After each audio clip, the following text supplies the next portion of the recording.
There's a very big difference between a personal trainer and a physical therapist. They're both called PT, right? A personal trainer deals with healthy people who want to get even stronger. They're fully healthy and they want to get stronger. You go to the gym, you get a personal trainer, he pushes you. Every time you do 12, he pushes you 13. Every time you do 15, he pushes 16. They asked one of the big athletes, he said, how many push-ups do you do? He said, I do as many as I can possibly do, and then I start counting. That's when you really build. That's when you really start building, right? And there's really no downside, because the guy will plots when he plots, but he's not going to die. He's not going to break anything. But if a person can't move his arm or his leg, God forbid, because of a car accident or a bike accident, he fell, whatever it is, and that physical therapist has the same attitude, they'll kill every single person who comes to them. A physical therapist knows when to push, knows when not to push, and if you're not sure, then you don't do it, because you can take 6 weeks of growing and snap the leg and you're back and you get sued and you're worthless.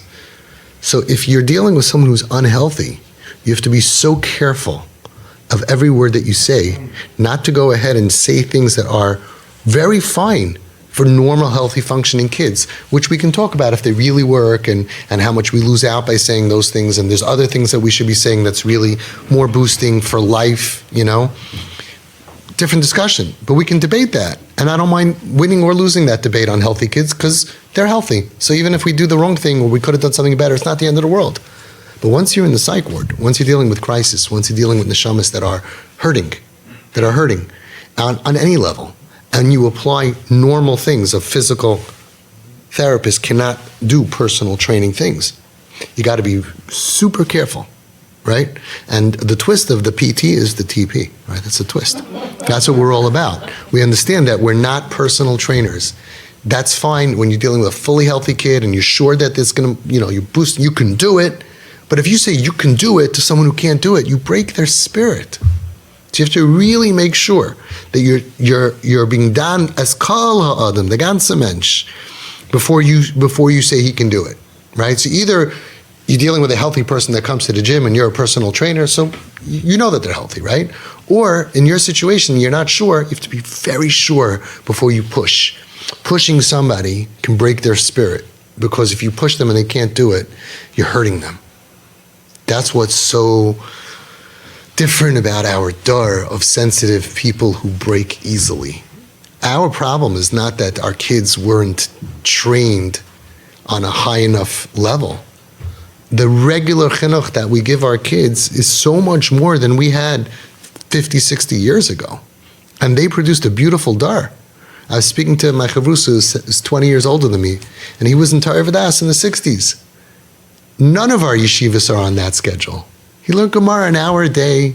He had night seder once a week.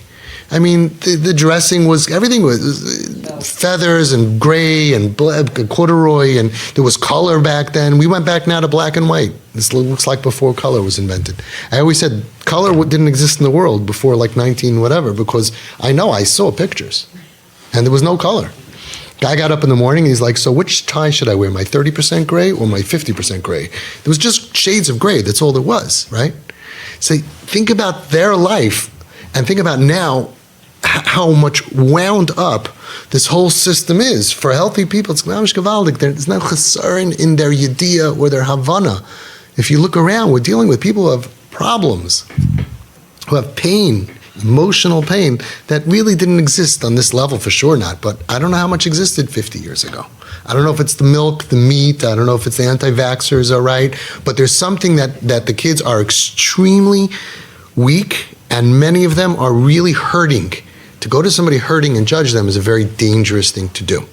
So make sure, since we're all physical therapists here, on an emotional, we're emotional therapists, right? ETs. Dealing with emotional fever that comes from emotional pain. Make sure we're not applying other concepts that sound very good. Sure, you can do it. You can do anything you want to. You would never say that to somebody who has a broken leg. You'd say, no, let's go. Yesterday did 2, we'll get you 3, and you make sure that only a professional can push, only a professional can advise. And with broken people, we got to get rid of all the noise of the regular world. There's so much noise applying regular parenting concepts. They're Bali Taiva. I never met the Bal Taiva yet. All the people working with these kids, where's the Bal Taiva? Oid ma'at, keep digging. Ve'ein Rasha. Ve'speinata al Mokaimai. You have to realize what he really is all about. There's no Russia over here. I didn't meet that Russia. I met a bunch of people who were hurting really bad. And they hurt more when we misdiagnose them and we push them.